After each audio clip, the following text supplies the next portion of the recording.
رونو دا میدان به ختم شي، د محشر دا میدان، دا ځمکه یوم تبدل الارض غیر الارض، دا به خدای په بله ځمکه بدله کړي. او دا موجوده ځمکه چې کومه ده، دا ټول کاڼي بوټي دا چې څومره ځمکه ده، دا ټوله به د قیامت پر ورځ خدای پاک راغونډه کړي، یو ډوډۍ به ترې جوړه کړي. د غنمو د ډوډۍ په شان خشته ډوډۍ به ته الله جوړه کړي، او الله به په دې لاس کې اړی راړی باندې والارض جميعا قبضته يوم القيامة والسماوات مطويات بيمينه وما قدر الله حق قدره والارض جميعا قبضته يوم القيامة والسماوات مطويات بيمينه سبحانه وتعالى عما يشركون. دا ارس داسې دي لکه زه چې په دې لاس کې یو شی ونیسم، په دې بل کې ونیسم، او داسې چیرې یې کړم او ټوټې یې کړم. یو رکوټې غوندې پاپړ مې دې لاس کې نیولي یو دې کې، او زور ورکم او ټوکړې یې کړم. داسې وی د دې الله داسې دی چې خدای لاس کې نیسي، په دې صفت الله خبردار دی. هر څه د خدای قبضه قدرت کې دي، او د قیامت پر ورځ چې دا خلک ټول مړه کړي نو بیا به الله یو اواز کوي، لمن الملک اليوم، نن بادشاهي د چا ده؟ نو دا واړه هېڅوک به بیا نه به څوک اواز ورکړي، هېڅوک چې ټول چپ پاتې شي نو الله به په خپله جواب ورکړي، اواز به وکړي لله الواحد القهار، بادشاهي د الله د هغه الله چې یو دی او ډېر زورور دی. دا د دنیا بادشاهان دا ټول به سرنګون د قیامت پر ورځ ولاړ. زمارونو جنتیان خو به جنت ته لاړ شي،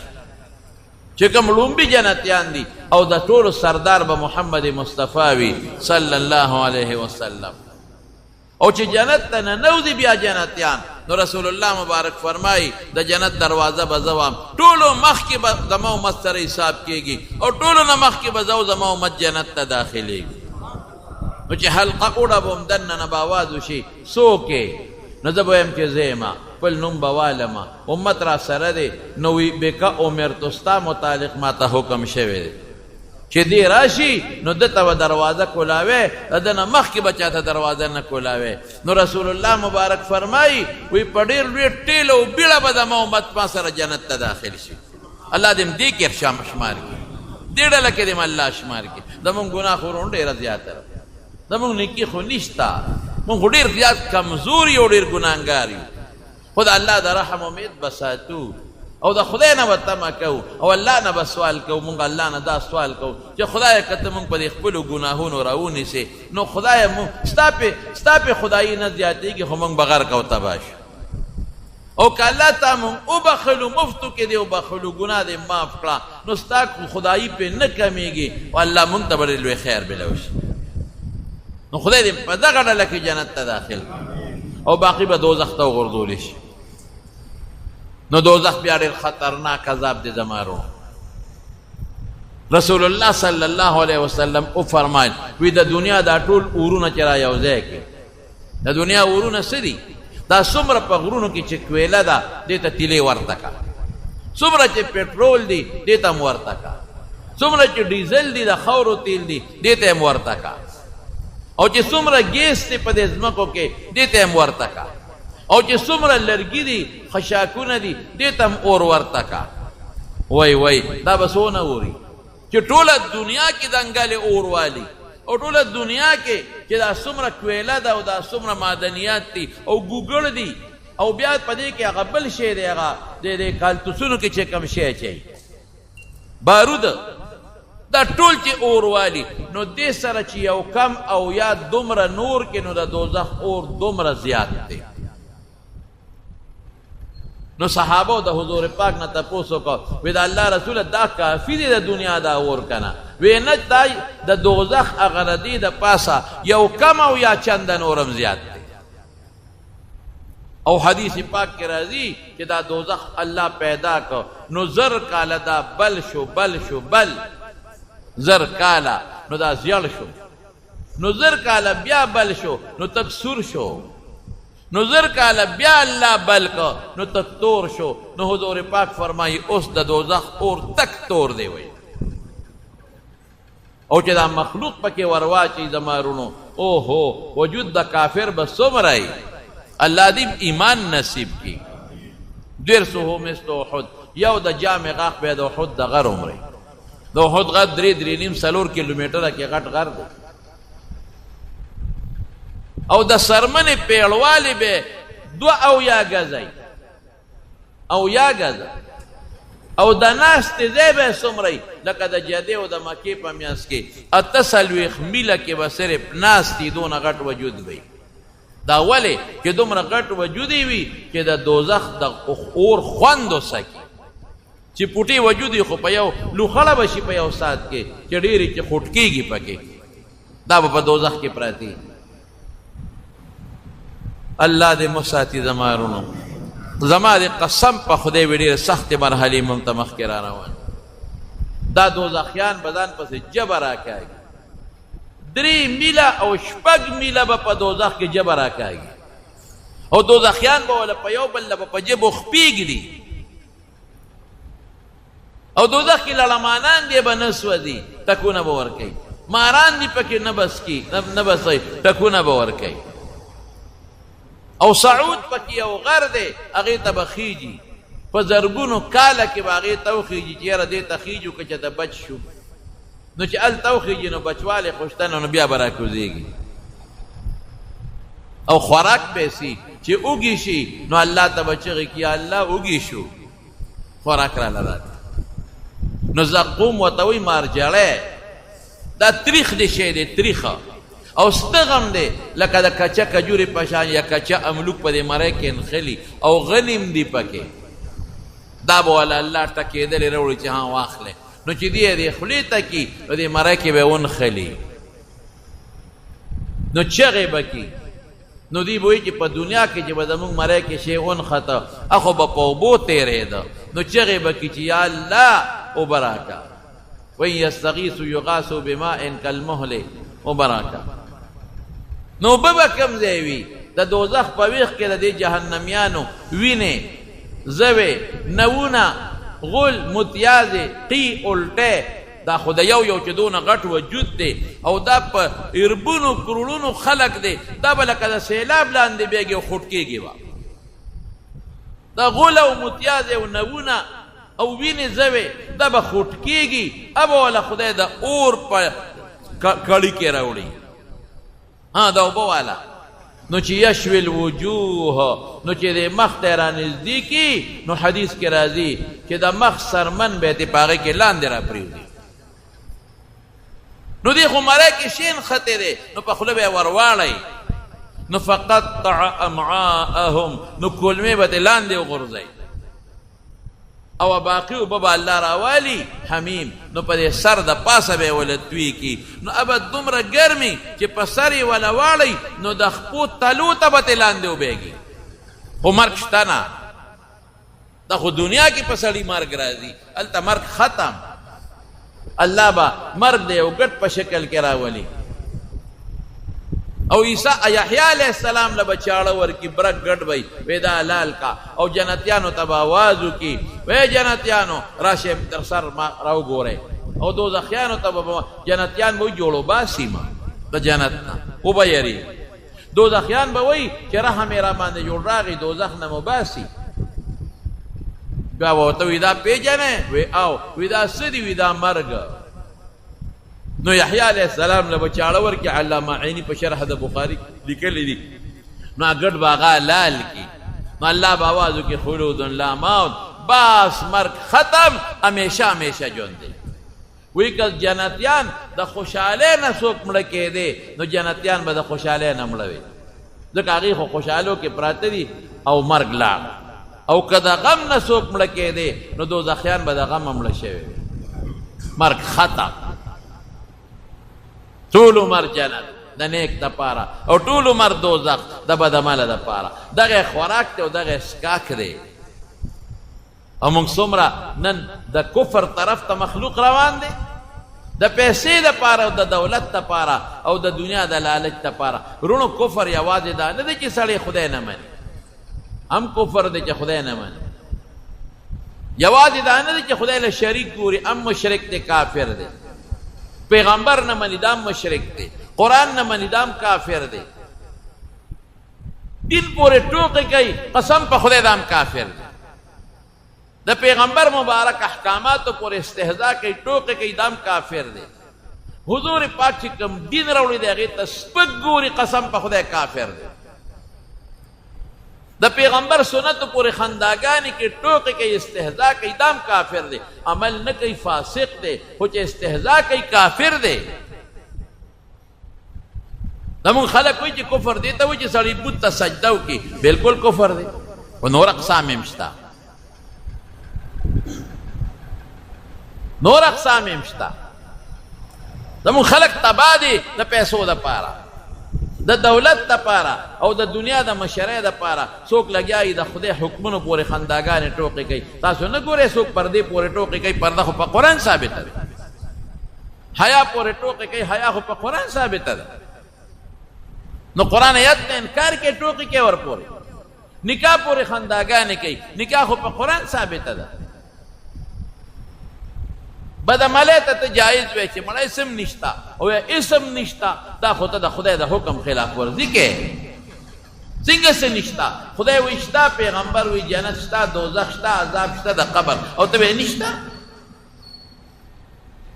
ډېر خلک مست شوی دی، قسم په خدای ډېر خلک ډاډه شوی دی. داسې خلک دي صرف د اردو دوه درې کتابه وګوري او بیا د ځان نه لوی د زمانې ابو علي بن سینا جوړ چې خبره کوي دی مولا نه زه ښه پوهېږم. هلکه ته ښه نه پوهېږې، د ظالمه نه پوهېږې. د دین کتابونه تفسیرونه ټول په عربۍ کې دي او د دې خپل احکامات دي. تا هغه کوم ځای کتلي دي؟ یو سړی سې تاسو ته ویم چې یو سړی میډیکل کالج کې سبق نه ویلی، یا یو کامپوډر دی هغه خپل 3-4 کاله خپل کورس نه کړی او ځان له دلته دکان وباسي، دته د باندې څوک علاج کوي؟ دته ډاکټر ویلی شي؟ دی خو سرکار نیسي، تا سره ډګري نشته او دکان دی کړی. صرف د اردو د کتاب په کتو خو چانه ډاکټر نه جوړېږي او نه د اردو په کتاب کتو چانه انجینیر جوړېږي، نه ولا سرکار تنخواه ورکوي. باقاعده به یو ځای کې علم کې پویه به حاصلې، اره به ډاکټر او انجینیر تا ته وایي. نو دغه رنګې د اردو دوه درې کتابه بعضې خلک وګوري، هغه هم د هغه خلکو کتابونه وګوري چې هغه د دین نه خواران نه خبر. نو څوک وایي د قبر عذاب نشته، څوک لګی مړه دا دوزخ او دا اسې قصې پسې دې سم نشته. دا به نه کوې، مستي به نه کوې. څنګه چې مونږ ډاکټري د ډاکټرانو نه زده کوو، انجینري د انجینرانو نه زده کوو، لواري د لوارانو نه زده کوو، ترکاڼي به د ترکاڼ سره شاګردي کې نو زده کوې به، داسې خو نشي زده کولی. ګلکاري به ګلکار سره شاګردي کې نو زده کوې به. دقه رنګې دین به د عالم سره شاګردي کې او کتابونه به وایي نو دین به زده کوې، عالم به نه جوړېږي. 2-3 کتابه د اردو زمونږ بعضې خلک وګوري، هغه هم چېته د هغې خلکو کتابونه وګوري چې څوک حدیث نه مني، منکر حدیث دی. څوک د قرآن بعضې احکامات نه مني. دا خو نن سبا د انګریزانو او د یهودیانو چالونه دي. هغوی داسې څیزونه رایستي دي چې هغه په مونږ کې راخواره کړي دي او د مسلمانو په منځ کې اختلاف پیدا کول او جګړې پیدا کول او خلک په دین کې نقطې رایستل. نو ګورې یاد ساتئ زما ورونو، قسم په خدای دا پیسه پاتې ده، دا دولت پاتې ده، دا د لږو ورځو ژوند دی او د آخرت لویه ورځ را روانه ده او که هلته کې وښوېدو نو دوزخ دی. ګورې الله دې مو ساتي. خلک د یو رکوټې موټرګي د لاسه نن لاړل تباه شو. او چاته چې شی میلاو شو نو که هغه سړی کفر کوي دا خیرت یې تباه که خو دنیا خو یې ښه کړه که نه، لیکن د هغه د وجې دا چې ورپسې شاته روان دي دا ورپسې مفتو کې تباه شو. ظالمه دغه یو خو پیسې دي، ظالم هغه ته خو بنګله میلاو ده، ظالم هغه ته ایربونه کیربونه روپۍ میلاویږي. نو که هغه د بېدینۍ خبرې کوي نو داسې دنیا ورته میلاو شوه، نو تا ته څه میلاو شو ای ظالمه چې خپل خدای دې پرېښو او دې ظالم پسې شوې، خپل پیغمبر دې پرېښو، دین دې پرېښو، دانګه دې ټول عمر اخر خراب کړو. یوم یدعا کل اناس بامامهم، الله قرآن کې وایي قیامت پر ورځ به دا چې څوک چا پسې روان دی دې به ترې مخکې دا به ورپسې خدای راغونډ کړي ټول. وایه اوس قرآن وایي زه نه ویم دنیا کې چې د چا کم مشر دی او لیډر دی او د قوم مشر دی او د مذهب مشر دی دا به ترې مخکې دا خلک ورپسې وي. وایه که نه څه وایه اوس اب ورته څه وایي هغوی به یا الله موږ د ګمراهان کړي فآتهم عذابا ضعفا من النار د ګمراهان کړي دله سزا ورکړه موږ خو ده پسې روانو ابا ورته څه وایي ابا ورته وایي ما نه یې ګمراهان کړي په خپله ځان هم ګمراهان کړي ولې ما پسې راتلی خدای هم پرېښه او موږ پسې را روان شي الله به وایي لکل ضعف هر یو له به ډبل عذاب اوس میلاوي ورونو د خدای خاطر زما رونه یې بچي یې مشران یې کشران یې لویه د دوزخ بیا ختمېدلو والا زندګي نه ده او که ایمان نه خلاص لاړو قسم په خدای که بیا څه شته تبی ده بیا دوباره بیا دنیا ته راتلل نشته دا خلک به چغې وایي یا الله موږ دنیا ته دوباره ولېږه ته ګوره چې موږ څنګه عمل کوو الله به وایي ولې الم یأتکم رسولا تاسو له پیغمبران نور راغلي تاسو ته آیات بینات او احکامات نور راغلي دغه به خوراکي دغه به اوبه وي او ژبه به راکاږي ځان پسې او په سټکو به والي کېږي په دوزخ کې چغې به کې الله ته الله به جواب نه ورکوي د دوزخ چې کوم داروغه دی هغه ته به چغې کړي چې کوم مشره فرشته ده یا مالک لیقض علینا ربک اے مالکه د هغه مالک نوم دی خدای ته سوال وکړه چې موږ په حق کې الله فیصله وکړي بس موږ مړه کړي زر کاله به ورته چغې ووایي څومره زر کاله به چغې ووایي نو زر کاله پس به هغه یو ورځ نه را هغه آواز وکړي انکم ماکثون پراته به یې دی نو بیا به الله ته زر کاله چغې ووایي فریادونه به کوي چغې به ووایي الله به جواب نه ورکوي نو زر کاله به صبر وکړي یاره الله په دنیا کې په صبر خوشحالېده صبر به وکړو که په دې کار وشو نو بیا به خدای جواب ورنه کړي نو زر کاله به بیا چغې ووایي نو زر کاله پس چې 3000 کاله پې دلته تیر شو نو بیا به الله جواب ورکړي څه به وایي اخسئوا فیها ولا تکلمون چغې شئ کورې شئ لکه سپي ته چې بنده وایي په دا دوزخ کې ما سره خبرې ونه کړې په دنیا کې خو ما ژوند در کړی و که نه نه دې را کړی ښکلی ژوند یې را کړی دی مال یې را کړی دی بچي را کړی دی روغ صحت یې را کړی دی مال یې راکړه ژوند یې راکړه مسلماني راله بیا موږ له خاص مسلماني را کړی دی نو هغه وخت کې تاسو د شیطان منل او د الله نه منه الله وی د ما نه منل شیطان اوس ما ته چغې وهې څه به کوو زما د قسمې سخته ورځ ده ختمېدو والا ژوند نشته او بیا دا چې کوم فاسقان مسلمانان دي دا به پراتی په دوزخ کې څه پته لګي 1 کال دی 100 کاله دي 1000 کاله دي 10000 کاله دي 1 کاله دي کروڑ کاله دي الله ته پته چې څوک لږ ګناهګار دی لږ په دوزخ کې وایي د دوزخ خو 1 سیکنډ عذاب الله به ورته څه وایي الله وی ځکه نه که د دنیا دا ټول عرصه ستا وي د 1 سیکنډ عذاب مقابله کې به دې ورکو که نه وی الله که ټوله دنیا زما وي د سرو زرو سپینو ډکه وي د 1 سیکنډ عذاب مقابله کې مې ورکو وی رکوټې کلمه مې دنه غوښتې وه چې اشهد ان لا اله الا الله و اشهد ان محمدا عبده ورسوله زه کله دې کافرانو ته چې وګورم که نه ډېر خفه شم ویم دا څومره ښکلي دي څومره خشته دي د دنیا څومره هوښیاران دي ټول د دوزخ خشاک او بیا چې دې خپلو مسلمانانو ته وګورم ای د خدای نیکبخته مسلمان وطن کې خدای پیدا کړی ای د خدای نیکبخته مسلمان مور او پلار نه خدای پیدا کړی ای د خدای بدبخته جمعات کې راته بانګ ویلې کېږي ای ظالم عالمان درته ستړي شو تبلیغ والا درته ستړي شو نیکان درته ستړي شو مستي ولې کې مه کوه د خدای خاطر وکړه مستي مه کوه نو خلک څومره مست دی غټې غټې خبرې اوچتې اوچتې خبرې د کبر خبرې مسلمان ته سپک کتل مسلمان تنګول د مسلمان مال ته سترګې نشي نیولی خو چې چا د چا مال ګیر که بس دا د ما د مور پی دی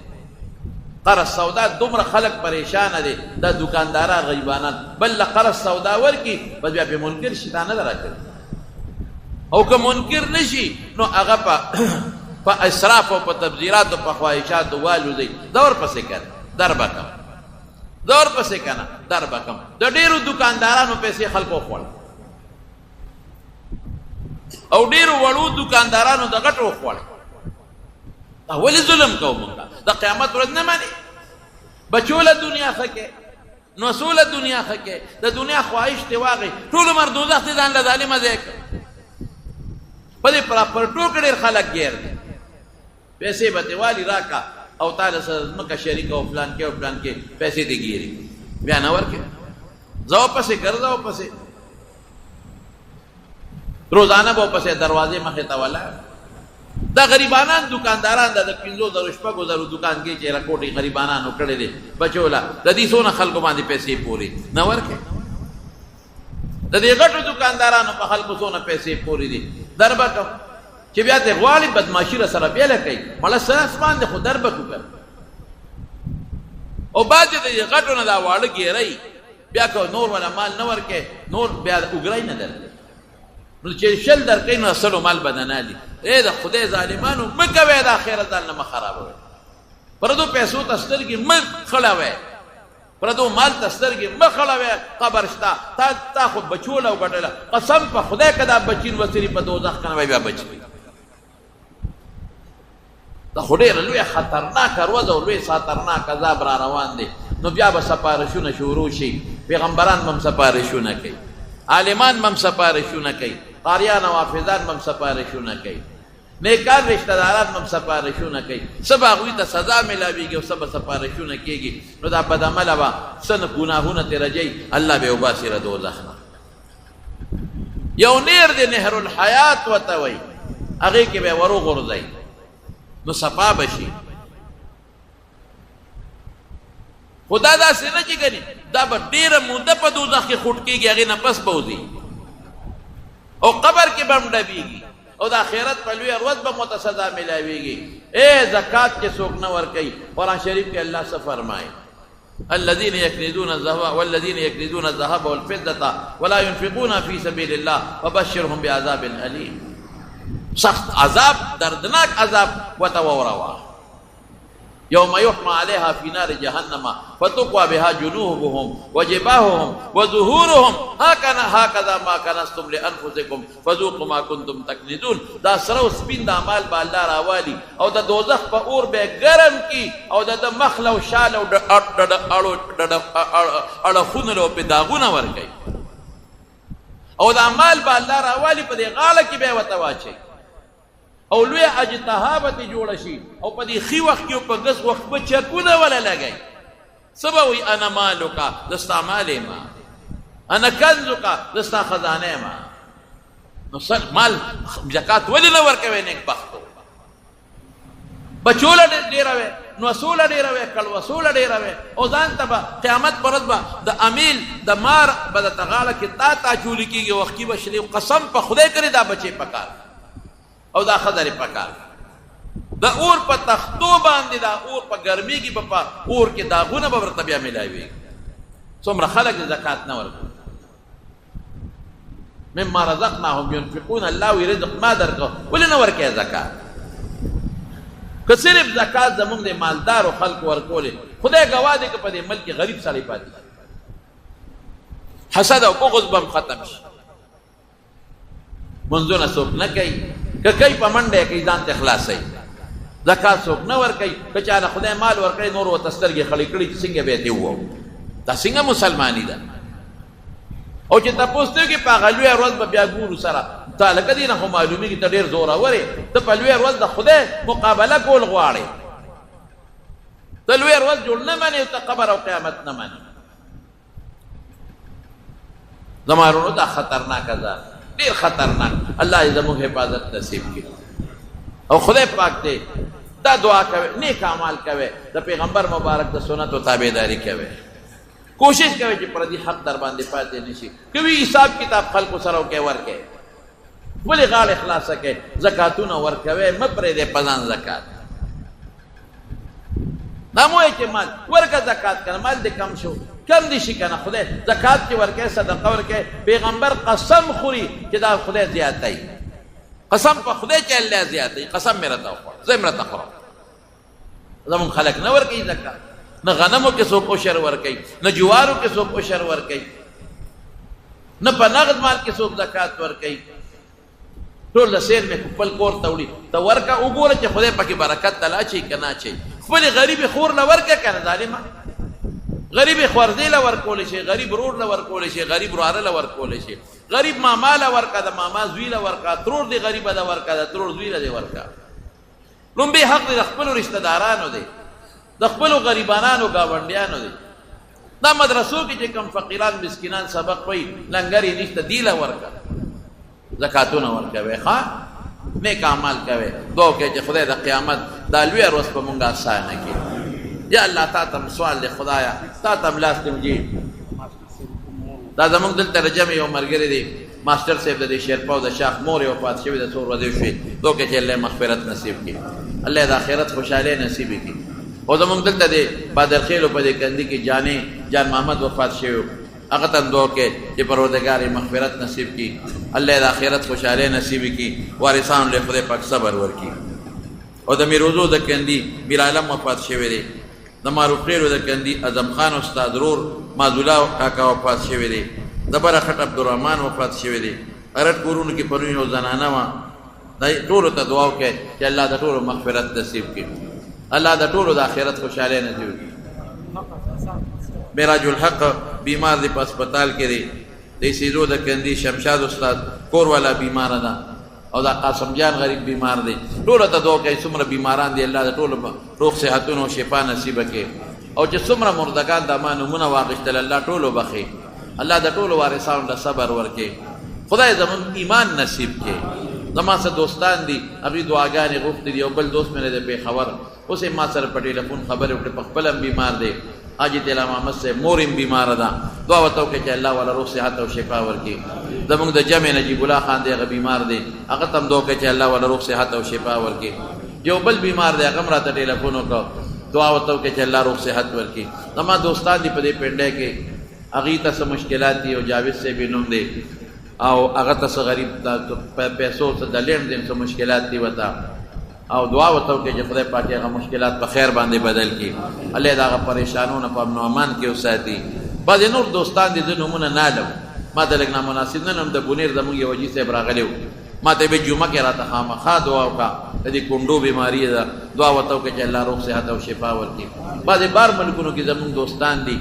هغوی هم دعاګانې غواړي، او که نه هم غواړي نو موږ سره ډېر اخلاص کوي، محبت مینه ساتي. ټولو ته دعا وکړئ چې الله ولې د خیر او د عافیت زندګۍ ورکړي، الله د پریشانو مصیبتونو نه وساتي. مسافرو ته دعا کوئ چې خدای سفر د مشکلاتو نه وساتي، خدای پاک مریضانو له روغ صحتونه ورکړي، شفا ورکړي. دا ډینګي ویرس زیات شوی دی، دا ماشي والا، دعا کوئ چې خدای ټول مسلمانان چې کوم پکې بیماران دي الله روغ صحت ورکړي، الله د ټولو مسلمانانو حفاظت وکړي. یا الله زموږ ایمان نصیب کړي، خدای زموږ ایمان نصیب کړي، د زوال د ایمان نه مو ساتي، خدای د قبر د عذاب نه مو ساتي، ازل قدن د سختۍ نه مو ساتي، د قیامت د ورځې د سختو نه مو ساتي، او پروردګاره د دوزخ د هغه سختو عذابونو نه مو ساتي.